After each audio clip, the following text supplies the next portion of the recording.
Today's topic is salt. How will we prepare a salt? Then simple जो process है जो कि हम काफ़ी पहले भी देख चुके हैं, प्रीवियस लेक्चर में भी देख चुके हैं, जिसमें सॉल्ट कैसे फॉर्म होता है. Acid react with base, it's a form of salt plus water. अब यहाँ पर कंडीशन ये आती है कि हम एसिड, हमने देखा है पीएच स्केल में एक स्ट्रॉन्ग एसिड होता है और एक वीक एसिड होता है. ऐसे ही बेस भी हमारा एक स्ट्रॉन्ग होता है और वीक बेस होता है. ठीक है, अगर हमने यहाँ पे स्ट्रॉन्ग एसिड लिया, स्ट्रॉन्ग एसिड जब लिया और वीक बेस जब है, तो इस कंडीशन में हमारा क्या चीज फॉर्म होगा, जो सॉल्ट जो बनेगा वो सॉल्ट का एग्जैक्टली हम देखें तो पीएच कैसा होगा, एसिडिक होगा या फिर बेसिक होगा. तो एग्जैक्टली हम यहाँ पे देख पा रहे हैं कि ये जो हमारा स्ट्रॉन्ग एसिड है, स्ट्रॉन्ग एसिड है, तो स्ट्रॉन्ग एसिड की वजह से हमारा जो सॉल्ट है वो देखे तो एसिडिक नेचर रिप्रेजेंट करेगा. यानी कि इसका जो ये जो सॉल्ट फॉर्म होगा, ये सॉल्ट हमारा फॉर्म एक एसिडिक नेचर को, यानी कि उसका पीएच इज बिलो देन 7 है ना, तो वो उसका पीएच क्या रहेगा, वो एसिडिक शो करेगा. ठीक है, ऐसी सिमिलर वैसे ही हम अगर स्ट्रॉन्ग बेस लेते हैं और वीक एसिड लेते हैं तो उसका पीएच हमारा फॉर्म निकल के आता है, यानी कि वो जो हमारा सॉल्ट फॉर्मेशन होगा उसका पीएच निकल के आएगा, वो बेसिक नेचर का होगा. ठीक है, और वाटर तो फॉर्म होगा ही. ठीक है, तो ये चीज हमने देखा यहाँ पर, इस चीज को तुम अच्छे से समझ लेना. और कुछ कॉमन सॉल्ट्स हम आज पढ़ेंगे. फर्स्ट आता है आपका some common salt. Common salt में हम पढ़ेंगे sodium hydroxide, baking soda, washing powder, washing soda या फिर वॉशिंग पाउडर, ब्लीचिंग पाउडर, और लास्ट मैं यहाँ पे लिखना भूल गई हूँ, उसे मैं लिख देती हूँ. तो sodium hydroxide, baking soda, washing soda, bleaching powder and plaster of Paris. यहाँ पर ये जो हमने नाम पढ़े हैं ये नाम कॉमन नेम है. ठीक है, और ये इसका फॉर्मूला है जो कि ब्रैकेट में यहाँ पे रिप्रेजेंट किया गया है ना. ये हमारा ब्रैकेट में जो फॉर्मूला है ये फॉर्मूला है और ये हमारा कॉमन नेम है. तो फर्स्ट हम पढ़ेंगे सोडियम हाइड्रोक्साइड. सोडियम हाइड्रोक्साइड कैसे फॉर्म होता है, the electricity is a pass through the aqueous solution of sodium chloride. Sodium chloride का जो एक्वेस सोल्यूशन है उसे हमने एक ब्राइन नाम दिया. ठीक है, ब्राइन नाम दिया. And it's it decomposes to the form of sodium hydroxide. This process is called a chloroalkali. Chloralkali है ना, तो chlor is represent chlorine and alkali is represent NaOH. इसे सिंपल सी प्रोसेस है. देखो आप, ये जो आप देख रहे हो यहाँ पे एक डायग्राम दिया हुआ है. इस डायग्राम से पहले मैं यहाँ पे एक जो हमें रिएक्शन दिख रही है, जब सॉल्ट को सॉल्ट सॉल्यूशन यानी कि हमारा जो NaCl common salt, common sodium chloride का एक्वेस सॉल्यूशन जब हमने लिया, यहाँ पे एक्वेस फॉर्म लिखते हैं. तो ये जो एक्वेस फॉर्म आपको दिख रहा है, एक्वेस सॉल्यूशन वाटर लिया तो ये एग्जैक्टली सॉल्यूशन ही हुआ ना. जब इस वाटर में, इस ब्राइन में, इन दोनों को कंबाइंड फॉर्म में हमने क्या नाम दिया, ब्राइन. ये ब्राइन जो है इसमें हमने इलेक्ट्रिसिटी कंडक्ट किया. जैसे इलेक्ट्रिसिटी कंडक्ट किया तो NaOH का फॉर्मेशन हुआ, प्लस क्लोरीन जो कि गैस रिलीज हुई, इवॉल्व हुई, और हाइड्रोजन गैस अगेन वो भी इवॉल्व हुई. ठीक है, तो यहाँ पर हम देख रहे हैं ये सिंपल सा एक रिएक्शन है. यहाँ पे ये जो रिएक्शन है ये हमने कैसे इसको कंडक्ट किया, तो वो कंडक्ट आपको इस वाले फिगर में दिख रहा है. इस फिगर में आप जैसे कि एक बीकर देख रहे हो, बीकर में एक 2 इलेक्ट्रोड लगे हुए हैं. ठीक है, ये इलेक्ट्रोड में अगेन हमने देखो वायर से यहाँ पे एक बैटरी को रिप्रेजेंट किया है और ये हमारी की है ना. तो यहाँ पे हम देख रहे हैं कि ये जो बैटरी का पॉजिटिव पार्ट है और ये नेगेटिव पार्ट है. तो पॉजिटिव पार्ट एग्जैक्टली क्या होता है, एनोड होता है. ऐसे ही नेगेटिव पार्ट क्या रहेगा आपका, कैथोड होगा, है ना. तो यहाँ पर इट्स ये जो हमारा पार्ट है यानी कि नेगेटिव पार्ट में हम देखें तो यहाँ पर लेक ऑफ इलेक्ट्रॉन्स को रिप्रेजेंट करता है. Cathode is a lack of electron, no sorry, anode is a lack of electron. ये जो एनोड वाला जो पार्ट है ये हमारा लेक ऑफ इलेक्ट्रॉन को रिप्रेजेंट करेगा, यानी कि यहाँ पर इलेक्ट्रॉन की कमी रहेगी. और इस वाले पोर्शन पर देखेंगे तो इलेक्ट्रॉन की डेंसिटी ज्यादा रहेगी, है ना. तो ये हमारा कैथोड है. तो यहाँ पर आप सिंपल सी चीज देख रहे हो. और ये जो हमारा सॉल्यूशन है, यहाँ पे हमने क्या लिया, NaCl यानी कि ब्राइन सॉल्यूशन लिया, है ना, NaCl. अब NaCl नॉर्मली फॉर्म में, सिंपली फॉर्म में अगर देखें तो वो हमारा NaOH का फॉर्मेशन नहीं करेगा. NaOH के फॉर्मेशन के लिए हमें एक्स्ट्रा एफर्ट यानी कि एक्स्ट्रा कुछ एनर्जी से प्रोवाइड करनी पड़ेगी. वो एक्स्ट्रा एनर्जी क्या रहेगी इसमें, बैटरी, है ना, सेल इसमें, यानी कि इलेक्ट्रिसिटी इसमें कंडक्ट करेंगे. तो जैसे इलेक्ट्रिसिटी कंडक्ट करते हैं तो हमारा NaCl, तो NaCl में से हम देखते हैं यहाँ पे वाटर भी प्रेजेंट है, H2O भी प्रेजेंट है. तो हम देखते हैं जो Na जो पार्ट है, सोडियम वाला पार्ट है, अब वाटर को हम अगेन सेकेंड पार्ट में दूसरे पार्ट में भी डिवाइड कर सकते हैं। कैसे पता है? H प्लस OH है ना, तो H प्लस और ये OH माइनस। देखो H OH मिलकर क्या फॉर्म कर रहे हैं? H2O।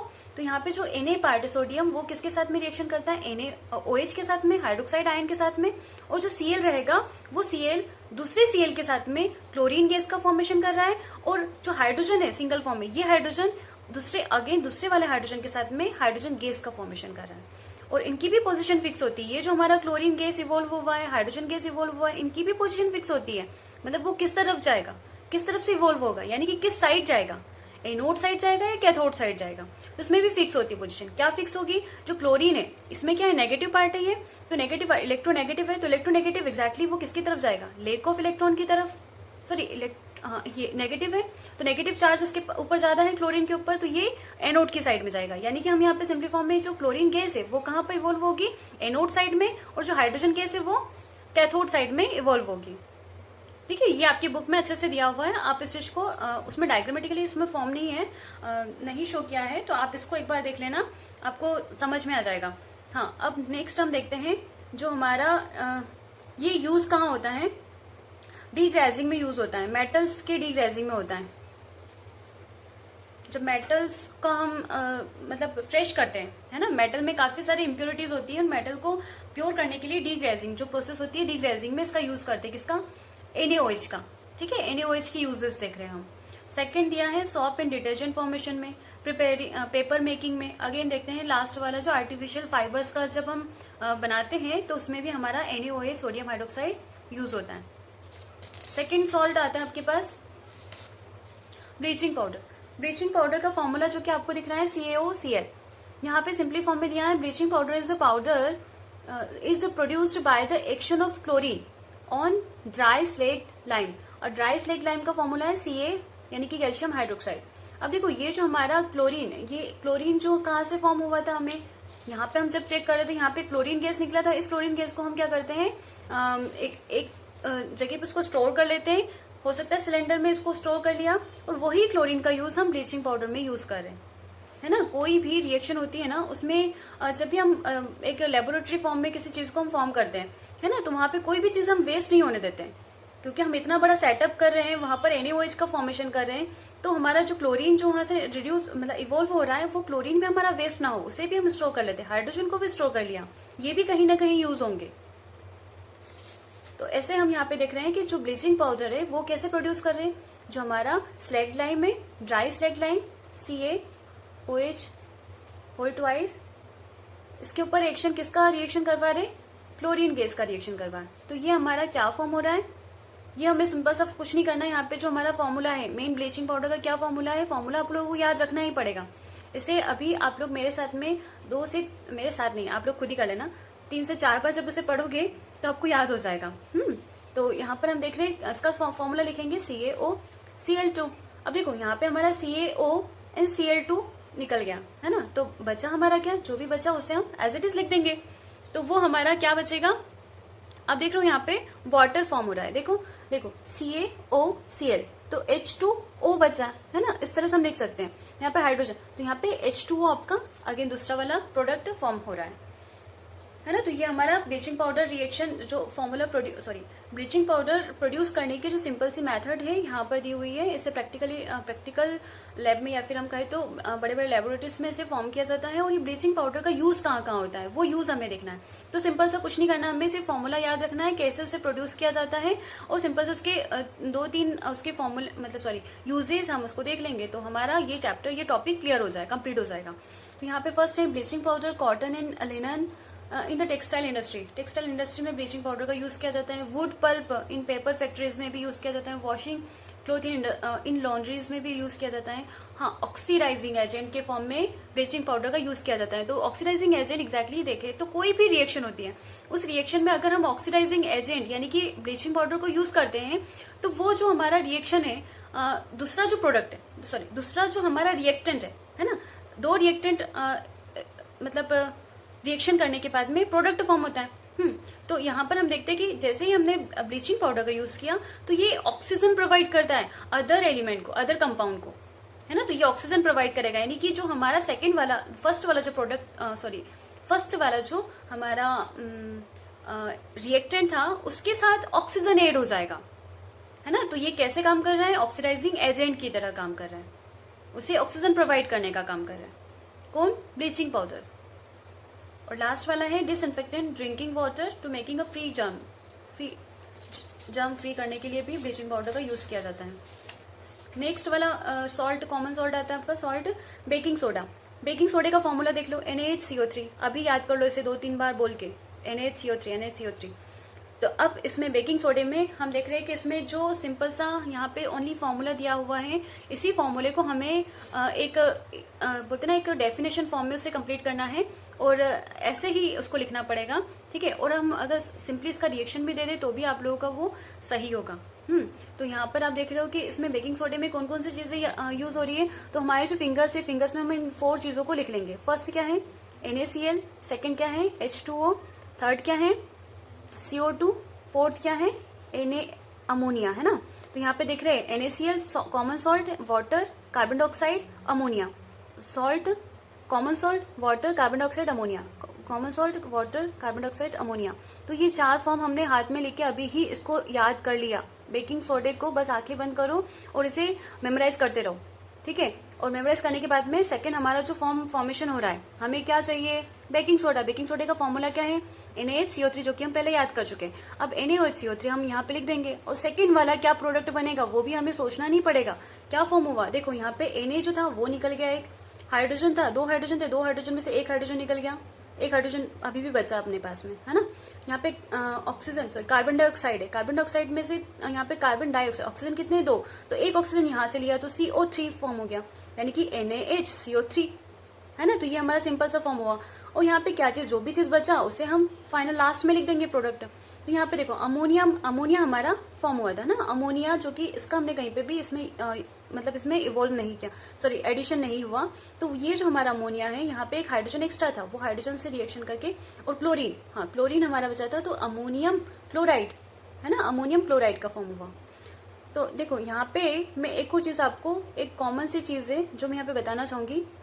जब भी हम NH3 लिखते हैं दैट इज कॉल्ड अमोनिया, और जब भी हम NH4 लिखते हैं अमोनियम, स्पेलिंग सही है ना, आप लोग चेक कर लेना, डबल M आएगा, अमोनियम क्लोराइड, है ना। तो अमोनियम क्लोराइड हुआ। तो जब भी हम, तो ये समझ गए आप। तो अब नेक्स्ट हम पढ़ते हैं इसके यूजेस। बेकिंग पाउडर क्या करते हैं हम, पता है आप लोगों को, बेकिंग पाउडर का यूज हम खाने में यूज करते हैं, है ना। जैसे कि हम पकोड़ा जो भी बनता है अपना, है ना, अभी बारिश का सीजन भी है तो उसमें हम यूज करते हैं बेकिंग सोडे का, जिससे हमारे पकोड़े काफी क्रिस्पी होते हैं और सॉफ्ट, मतलब एक क्रिस्पी होते हैं और खाने में भी टेस्टी होते हैं। तो यहाँ पर बेकिंग सोडा में जैसे हमने एसिड, कोई भी एसिड, टार्ट्रिक एसिड हो, अभी हम पढ़ेंगे टार्ट्रिक एसिड, और काफी सारे एसिड होते हैं जो हम डेली लाइफ में यूज करते हैं। जैसे आप अभी ही देख लो, ये हमारा पीएच वाला जो चैप्टर टॉपिक था उसके अंदर हमने काफी सारे एसिड, मतलब ये जो एक पार्ट है वो हमने कहीं मिस कर दिया था। ये आपके पेज नंबर 28 पे एनसीईआरटी बुक में, तो आप उसे एक बार देख लोगे तो आपको समझ में आ जाएगा। वेनेगर में जो एसिड होता है एसिटिक एसिड होता है, ऑरेंज में सिट्रिक एसिड होता है, टेमरिंड में टार्टरिक एसिड, टोमेटो में ऑक्जेलिक एसिड, कर्ड में जो होता है वो लैक्टिक एसिड होता है, लेमन में भी सिट्रिक एसिड होता है, आंट स्ट्रिंग में जो होता है वो भी मेथेनोइक एसिड होता है, और जो नेटल स्ट्रिंग में होता है वो भी मेथेनोइक एसिड होता है, ठीक है। ये नेचुरली बनते हैं ये एसिड। तो हमने यहाँ पे बेकिंग सोडे में जो कॉमन जो एसिड है उस एसिड को जैसे ही ऐड किया तो हमें क्या मिला, देखो ये बेकिंग पाउडर, ये बेस है, क्या है ये, बेस है। बेस को जैसे ही हमने एसिड के साथ रिएक्शन करवाया वही हमारा सॉल्ट फॉर्म हुआ, कार्बन डाइऑक्साइड और वाटर फॉर्म हो रहा है ना। तो देखो यहाँ पे एक चीज, यहाँ पे इसलिए कार्बन डाइऑक्साइड भी फॉर्म हुआ, वो कार्बन डाइऑक्साइड क्यों बनता है, यहाँ पे CO3 फॉर्म है ना। तो यहाँ पे हमने CO3 देखा, तो CO3 में जो CO2 है वो रिड्यूस हो, मतलब वो इवॉल्व हो रहा है, ठीक है। तो ये हमारा इसीलिए कार्बन डाइऑक्साइड फॉर्म हुआ। अब ये कार्बन डाइऑक्साइड का क्या यूज है पता है आप लोगों को, कॉमन सॉल्ट तो बनाई, प्लस ये कार्बन डाइऑक्साइड, आपको पता है ना, अपन जब भी बेकरी वगैरह बनाते हैं, जैसे कि केक वगैरह फॉर्म किया, ब्रेड वगैरह फॉर्म किया, तो उसमें हम सिंपली फॉर्म में देखें तो बेकिंग सोडा यूज करते हैं, बेकिंग पाउडर यूज करते हैं। तो उससे क्या होता है, कार्बन डाइऑक्साइड रिड्यूस होता है, और उससे जो हमारे पार्टिकल्स होते हैं, किसके, ब्रेड के पार्टिकल के बीच में थोड़ा सा एयर बबल यानी कि एयर गैप बन जाता है। वो किसकी वजह से बनता है, कार्बन डाइऑक्साइड की वजह से बनता है। है ना, जिससे हमारा जो ब्रेड हुआ या फिर हम कहें तो हमारे केक वगैरह हुए वो स्पंजी बनते हैं, है ना। तो वो स्पंजी बनने का रीजन क्या है, कार्बन डाइऑक्साइड का फॉर्म होना। सेकेंड यूज है इंग्रेडिएंट इन एंटासिड। एंटासिड का यूज कहाँ पे होता है, स्टोमक में, है ना। जैसे स्टोमक में हमारा काफी ज्यादा क्वांटिटी में, एक्सेस क्वांटिटी में हमारा क्या फॉर्म होता है, HCl जब फॉर्म होता है तो हमें इरिटेशन और पेन फील होता है ना। तो उसको रिड्यूस करने के लिए हम एंटासिड का यूज करते हैं। तो ये एंटासिड का यूज हम करेंगे, किसका यूज करेंगे, बेकिंग सोडे का। सोडा वाटर पिया होगा आप लोगों ने, है ना। तो सोडा वाटर पीने से क्या होता है, जो हमारा एक्सेस क्वांटिटी में एसिड है उससे रिड्यूस होता, वो रिड्यूस होगा और हमें पेन और इरिटेशन से रिलीफ मिलेगा। सेकेंड थर्ड थिंग है सोडा एसिड फायर एक्सटिंग्विशर में भी इसका यूज होता है। फायर एक्सटिंग्विशर में भी किसका यूज होता है, सोडा बेकिंग सोडे का यूज होता है। यस, नेक्स्ट टॉपिक है आपका वॉशिंग सोडा। वॉशिंग सोडे का फॉर्मूला देख लो, अभी 2-3 बार इसको पढ़ लो। क्या किया हमने, Na2CO3 डॉट लगाकर यहाँ पर कितनी क्वांटिटी में वाटर मॉलिक्यूल है, 10 क्वांटिटी में वाटर मॉलिक्यूल है ना। ये फॉर्मूला आपको एक लग रहा होगा कि ये एलियन कहाँ से आ गया, लेकिन कुछ नहीं, हम इसको 1 से 2 बार नहीं 5-6 बार पढ़ेंगे तो याद हो जाएगा। बस 10 मॉलिक्यूल तो और एक्स्ट्रा याद करना है। तो ये जो हमारा इसका है Na2CO3 उसके साथ में 10 वाटर मॉलिक्यूल ऐड कर देंगे तो हमारा फॉर्म होगा वॉशिंग सोडा। जो डिटर्जेंट होता है ना उसी की बात कर रहे हैं यहाँ पर। Washing soda obtain by heating baking soda. Baking सोडे का फॉर्मूला क्या था, बेकिंग सोडे का फॉर्मूला था NaHCO3, है ना। NaHCO3। अब देखो NaHCO3 को हमने क्या किया, हीट किया, बेकिंग सोडे को हीट किया तो हमें क्या मिला, वॉशिंग सोडा मिला। प्लस इसको क्या करेंगे हम, सिंपली फॉर्म में, प्लस कुछ नहीं करना, बस क्या करना है, इसको हीट करना है। हीट करेंगे तो क्या फॉर्म होगा, Na2CO3। अब यहाँ पे वाटर मॉलिक्यूल नहीं ऐड किया, ठीक है, क्योंकि वाटर हमने ऐड नहीं किया था यहाँ पर। सो ओनली इसको सिंपल फॉर्म में, कोई भी कंपाउंड होता है उसे जब भी हीट करते हैं तो ये चीज सिर्फ दिमाग में रख लेना आप लोग, बिल्कुल माइंड में सेट हो जाना चाहिए कि कोई भी चीज कंपाउंड को हम हीट करते हैं अगर उसमें हाइड्रोजन प्रेजेंट होता है तो वाटर मॉलिक्यूल रिड्यूस होगा ही, ऑब्वियसली होगा। सिंपली फॉर्म में भी अगर देखें इसको, कॉमन एक बोलते ना, एक बहुत कॉमन सी चीज है, कोई भी चीज हम हीट करते हैं तो वाटर रिड्यूस होता है। तो इसमें क्या निकला, वाटर इसमें से रिड्यूस हुआ, किसमें से, जो हमारा खाने का सोडा था, जिसे बेकिंग सोडा नाम दिया था। तो ये हमारा क्या फॉर्म हुआ, सोडियम कार्बोनेट फॉर्म हुआ। सोडियम कार्बोनेट में से वाटर मॉलिक्यूल रिड्यूस हो गया। सही तो लिखा ना मैंने। देखो यहाँ पे इक्वेशन बैलेंस करना है। मेरे बेसिक इक्वेशन, मैं जब भी लिखती हूँ बेसिक इक्वेशन लिखती हूँ ताकि तुम लोगों के माइंड में कंफ्यूजन ना हो, है ना। तो बेसिक इक्वेशन ही है, अब इसे बैलेंस करना ये तुम्हारे हाथ में है, ठीक है। तो यहाँ पर ये जो हमारा Na2CO3 फॉर्म हुआ, है ना। अब ये कार्बोनेट को जैसे ही वाटर के साथ रिएक्शन करवाएंगे, ये जो हमारा कार्बोनेट था सोडियम कार्बोनेट को कितने मॉलिक्यूल, 10 मॉलिक्यूल चाहिए ना वाटर के, तो 10 मॉलिक्यूल के साथ में रिएक्शन करवाया तो जो हमारा प्रोडक्ट था वो हमारा प्रोडक्ट, फाइनल प्रोडक्ट हमें मिला वॉशिंग सोडा। तो वॉशिंग सोडे का फॉर्मूला हमें यहाँ पे मिल गया, ठीक है। ये चीज समझ में आया आप लोगों को। हाँ, नेक्स्ट इसका यूज देखते हैं। सोडियम कार्बोनेट जो होता है, वॉशिंग सोडे का यूज कहाँ होता है, ग्लास फॉर्म करने में, सॉप बनाने में और पेपर इंडस्ट्रीज में भी होता है। सेकेंड थिंग जो है, क्लीजिंग एजेंट के फॉर्म में भी, डोमेस्टिक पर्पज से भी इसका यूज करते हैं। और थर्ड वाला है removing the permanent hardness of water. Permanent hardness आपको पता है ना, हम जब भी वाटर जो हमारा एक कहें तो हार्ड वाटर होता है, एक सॉफ्ट वाटर होता है ना। हार्ड वाटर, सॉफ्ट वाटर जो होता है उसमें हम क्या करते हैं, वॉशिंग सोडे को यूज करके उसका हार्डनेस को हम उसे रिड्यूस कर देते हैं, रिमूव कर देते हैं। परमानेंटली रिमूव करने में यूज होता है वॉशिंग सोडा। नेक्स्ट आपका सॉल्ट आता है plaster of Paris. Plaster of Paris का फॉर्मूला क्या है, कैल्शियम सल्फेट है ना। तो कैल्शियम सल्फेट का है, अच्छा कैल्शियम सल्फेट है प्लस यहाँ पे वाटर मॉलिक्यूल कितना है, हाफ, कितना ऐड है यहाँ पर, हाफ, ठीक है, याद रखना आप लोग। तो ये जो हमारा कैल्शियम सल्फेट है इसमें हाफ मॉलिक्यूल ऐड है, वाटर मॉलिक्यूल। तो ये फॉर्मूला किसका है, प्लास्टर ऑफ पेरिस का। On the heating gypsum, gypsum भी एक टाइप का कहे तो क्रिस्टल ही है ना। तो इस क्रिस्टल, ये क्रिस्टल का जिप्सम का फॉर्मूला क्या है, जिप्सम का फॉर्मूला है CaSO4। यहाँ पे 2 वाटर मॉलिक्यूल है, यहाँ पर कितना है, हाफ है, यहाँ पर कितना है, 2 वाटर मॉलिक्यूल, सेम वही फॉर्मूला है, ठीक है। तो जैसे ही हमने ये जो इसको क्या करेंगे, हीट करेंगे, कितना डिग्री केल्विन पर, केल्विन कितना 373 केल्विन। इससे अगर डिग्री सेल्सियस में निकाले तो कितना निकलेगा, 100 डिग्री सेल्सियस निकलेगा, है ना। इसमें अगर हीट करेंगे इसको, the loss of water molecule in becomes calcium sulphate hemihydrated, है ना। तो ये कैल्शियम सल्फेट हेमीहाइड्रेट, इसका नाम दिया हेमीहाइड्रेट, हेमीहाइड्रेटेड। तो हेमीहाइड्रेट हमारा फॉर्म होता है, this is called a plaster of Paris. तो यहाँ पर हम देखते हैं फॉर्मूला क्या है, ये हमें बनाना है, किससे बनाना है, जिप्सम से। जिप्सम लो, CaSO4.2H2O, इसको हमने रिएक्शन करवा, सॉरी ओनली सिंपल सा क्या किया, इसको हीट किया, कितने डिग्री टेम्परेचर पर, 373 केल्विन पर से हीट किया। तो हमें क्या मिला, Ca, जो फॉर्मूला है वही लिख दो, CaSO4, यहाँ पे कितने, हाफ H2O। अब यहाँ पर देखो रिड्यूस कितना क्या हो रहा है, वाटर मॉलिक्यूल 2 था ना, 2 में से हाफ निकल गया, तो कितना बचा, 1/2 H2O। सिंपल है रिएक्शन। इसका यूज क्या है, using by the doctor for supporting fractured bone in the right position. तो ये प्लास्टर ऑफ पेरिस का हम यूज करते हैं फ्रैक्चर्ड बोन को, जैसे उसमें प्लास्टर होता है ना हमारे फ्रैक्चर्ड बोन के लिए, जो डॉक्टर वगैरह मेडिसिनल यूज होता है इसका, ठीक है। ये एक ही यूज है इसका, और भी यूज होंगे पर आप लोग और सर्च कर लेना, और है ना, देखना उसको। हाँ, एक और क्वेश्चन यहाँ पे बनता है कि प्लास्टर जिप्सम, जिप्सम का फॉर्मेशन, क्या जिप्सम का फॉर्मेशन भी होगा प्लास्टर ऑफ पेरिस से? ऑब्वियसली होगा। क्यों होगा, क्योंकि देखो ये जिप्सम का जो फॉर्मूला है क्या है, सॉरी प्लास्टर ऑफ पेरिस का क्या फॉर्मूला है, हाफ H2O। जब यही रिएक्शन को हम फॉरवर्ड लेके जाते हैं, बैकवर्ड लेके जाते हैं, तो अगेन हमारा जो जिप्सम है वो हमें फॉर्मेशन मिलेगा, ठीक है। तो ये भी पॉसिबल है। आपके पेज नंबर, इसमें आप अच्छे से पढ़ोगे तो आपको क्लियर हो जाएगा।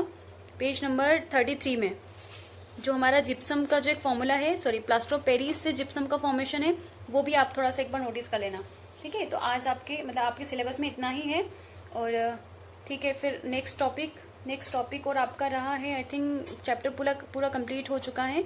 नेक्स्ट लेक्चर में नेक्स्ट चैप्टर हम पढ़ेंगे, next topic, next chapter. Okay, thank you.